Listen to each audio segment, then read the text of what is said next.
Good evening. I am Anil Agarwal, former Chief Manager, Punjab National Bank. So on group discussion, I gave topic yesterday was inflation and its impact on interest rates in banks. Now you will see there are very few candidates those are able to understand the topic. And since there are only few people those are able to understand the topic, that's why their comments, although are good, but not in the direction of the topic. Now, what is the topic? Topic is inflation and its impact on interest rates of bank. Now, most of you spent lot of time on explaining inflation, whereas it is not the topic. Topic is inflation is a data that is available to the bank. Now we want to take decision whether interest rates should go up or go down based on this data. So all management decisions are based on data points. So what is the data point in this topic? Inflation. So what is inflation? What are the causes of inflation? That is not the topic. Topic is how this inflation data will impact my decision on interest rates. Because banks are free to decide their interest rates. So here if you are linking this with RBI or something like that is remote. First thing is banks are looking for what? So bank is an organization which accepts deposits for the purpose of lending and investment. So prime business of bank is acceptance of deposit. Then out of these deposits, they lend money and the rest money they invest. So always bank tries to maximize the deposits. And how they will get the deposit? So one of the allurement or one of the incentive for the investor is interest rates. So interest rates are to be fixed in such a fashion that the investor gets compensation for inflation. Say I am having 100 rupees in my pocket and inflation is 6%. So after 1 year, if my purchasing power is less than 100 rupees of money invested in the FDR, I will not like to give this money to bank. That means if the interest rate is lower than 6%, that means I am incurring a negative return. Because my money will grow to 105 rupees. At 6% inflation, the goods that I am buying today at 100 rupees, I will not be able to buy in 105 rupees because the cost will become 106 rupees. So that's why always the interest is fixed based on CPI. So whatever is the inflation rate plus some incentive is the rate that is fixed by the banks.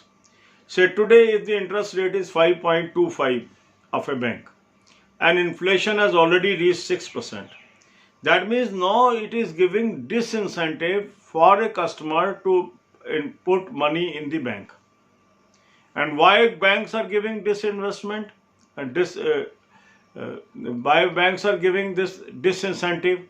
Because they are already flooded with money. They are not able to lend. So they are not very keen in taking this money. So this is only a temporary phenomena when they are offering a lower return than the inflation.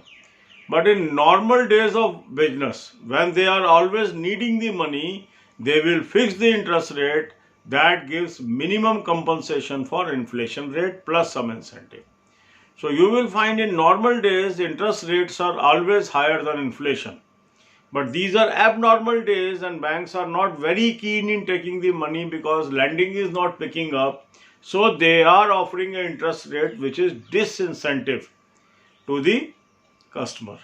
So fixing of interest rates, whether to incentivize or disincentivize depends upon the bank. Although bank draws the clue from the Reserve Bank of India policy rates, but they are not under obligation to always follow the Reserve Bank of India. RBI has given them freedom. They can fix any interest rate depending upon market situation. RBI will only signal them. So the topic is the rising inflation can push the interest rate upward and falling inflation can push the interest rate lower. That is the topic. That means interest rates are directly correlated to the movement of inflation. So if you confine your talk to this, it will be meaningful talk. But if you spoil your time in explaining the inflation and all those things, that is not the topic. He has not asked you about inflation. The topic is very clear. I know this data that inflation, CPI inflation is 6%. How it will impact my interest rates? So you have to assume the position of a bank officer and a policy maker, and how you will use this data point in decision making. That is the topic. So understanding the topic, giving out of box ideas in the group discussion will put you ahead of others. If you are talking like any ordinary guy, so how they will distinguish? They have to take 1 out of 3. So you are similar. You have to be different. अब यही बातें हम हिंदी में करेंगे. कल हमारा group discussion का points है इन्फ्लेशन एंड इसका क्या इम्पैक्ट है इंटरेस्ट रेट्स पे. बहुत कम लोगों ने इस टॉपिक को समझा. अधिकतर लोग इन्फ्लेशन वर्ड सुना, इन्फ्लेशन के बारे में हमें पता है, बताना शुरू कर दिया. जब तक ग्रुप डिस्कशन में आप टॉपिक को नहीं समझेंगे, आप अपना टाइम खराब कर लेंगे और आपके नंबर कम आएंगे. टॉपिक को जरूर समझिए. टॉपिक क्या है? इन्फ्लेशन. उसके बाद है एंड. उसके बाद है its impact on interest rates of bank. That mean inflation data मेरे पास अवेलेबल है. अब इस डेटा को ध्यान में रखकर मुझे ये फैसला करना है मेरा इंटरेस्ट रेट क्या होना चाहिए. तो एग्जामिनर आपसे ये जानना चाह रहा है कि जो एक पर्टिकुलर इन्फ्लेशन होती है उसको बैंक कैसे इस्तेमाल करता है इंटरेस्ट रेट डिटरमिन करने में. ये प्रश्न है. अब आप ये देखिए कि इन्फ्लेशन से क्यों रिलेटेड है इंटरेस्ट रेट. अब एक डिपॉजिटर है, उसके पास 100 रुपये हैं. अब उसको वो ब्याज चाहिए कि 1 साल वो पैसे को इस्तेमाल नहीं कर रहा, तो ब्याज समेत जो उसको पैसा मिले उसके अंदर वो उतनी ही चीज़ें खरीद सके जितनी वो आज 100 रुपये में खरीद सकता है, क्योंकि 1 साल की वो सेक्रीफाइस कर रहा है.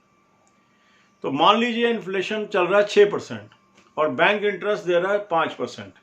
तो आज का 100 रुपये 1 साल बाद 105 रुपये होएगा, जबकि चीज़ों की कीमत जो आज 100 रुपये की 106 रुपये हो गई. तो वो उसको कम क्वांटिटी मिलेगी उसी आइटम की. तो उसको बचत करने में कोई इंसेंटिव नहीं है, बल्कि उसको नुकसान है. तो वो आज ही चीज़ खरीदना चाहेगा. अब बैंक को ये पैसा चाहिए. बैंक का मुख्य कार्य क्या है? जमा राशियों को इकट्ठा करना लोन और इन्वेस्टमेंट के लिए. तो पहला काम है जितना डिपॉजिट बढ़ता जाए उतना अच्छा है. अब डिपॉजिट कब आएगा? जब कस्टमर को सूट करेगा वो डिपॉजिट दे. तो ये क्या रेट होना चाहिए? जो भी इन्फ्लेशन का रेट है प्लस कुछ इंसेंटिव. तो अगर 6% इन्फ्लेशन है, तो अगर हम आधा % बढ़ा के उसको 6.5% इंटरेस्ट ऑफर करेंगे तो उसको लगेगा कि 1 साल मैंने वेट की तो मुझे कुछ ना कुछ ज़्यादा पैसे ही मिल गए. अब आज की डेट में उल्टा है. इन्फ्लेशन है 6%, इंटरेस्ट रेट है मान लो 5.2%. तो ये डिसइंसेंटिव है. अब ये भी डेलिबरेट है बैंक्स का, क्योंकि बैंक डिसइंसेंटिव दे रहे हैं डिपॉजिट के लिए. क्यों? मना नहीं कर सकते डिपॉजिट के लिए, पर डिसइंसेंटिव इसलिए दे रहे हैं क्योंकि उनके पास रास्ता ही नहीं है उस पैसे को डिप्लॉय करने का. तो जब वो देखते हैं मार्केट के अंदर मेरे पास सरप्लस मनी है, मैं डिप्लॉय नहीं कर पा रहा हूँ, तो कम से कम कॉस्ट ही बचा लूँ मैं. तो उस पर्टिकुलर पीरियड के दौरान वो ऐसे इंटरेस्ट रेट ऑफर करते हैं जो डिसइंसेंटिव है. या तो वो पैसा आए ही ना आए तो सस्ते रेट पे आए. पर जब पैसे की ज़रूरत होती है तो बैंक इंसेंटिव देकर इंटरेस्ट रेट डिटरमिन करता है. तो अगर हमें इस विषय पर चर्चा करनी है तो हमें ये बताना है कि बैंक के इंटरेस्ट रेट इन्फ्लेशन पे इसलिए निर्भर करते हैं क्योंकि हमें डिपॉजिट पे वो रेट देने पड़ेंगे जहां इन्फ्लेशन प्लस इंसेंटिव हो. और जब डिपॉजिट के रेट बढ़ेंगे, कॉस्ट बढ़ गई, तो नेचुरली लोन्स के रेट भी बढ़ जाएंगे. तो जब जब इन्फ्लेशन बढ़ती है इंटरेस्ट रेट बढ़ जाते हैं, और जब जब इन्फ्लेशन घटती है तो इन्फ्लेशन घट जाती है. आपको अपने आप को एक बैंक के पीओ के रूप में देखना है और बैंक के लिए क्या करना है ये देखना है. आप अधिकतर लोग बात कर रहे हैं आरबीआई को क्या करना है. आरबीआई इस डेटा को यूज कर सकता है इन्फ्लेशन को कंट्रोल करने के लिए. यहाँ हमारा रिवर्स है, ये इन्फ्लेशन हो चुकी है, हमें कस्टमर से पैसा लेना है, तो इस इन्फ्लेशन को देखते हुए पैसा मुझे कम मिलेगा, ये मेरा इंटरेस्ट रेट होगा। आरबीआई के जो रेट हैं वो बैंकों के लिए सिर्फ एक गाइडलाइंस हैं, मैंडेटरी नहीं है, वो एक सजेस्टिव रेट्स हैं। हर बैंक को फ्रीडम है अपने इंटरेस्ट रेट फिक्स करने की, तो बैंक को वही इंटरेस्ट रेट फिक्स करना है जिस पे उसका बिजनेस चलता रहे। तो हमें डिस्कशन भी इसी तरफ लेके जानी है। God bless you all.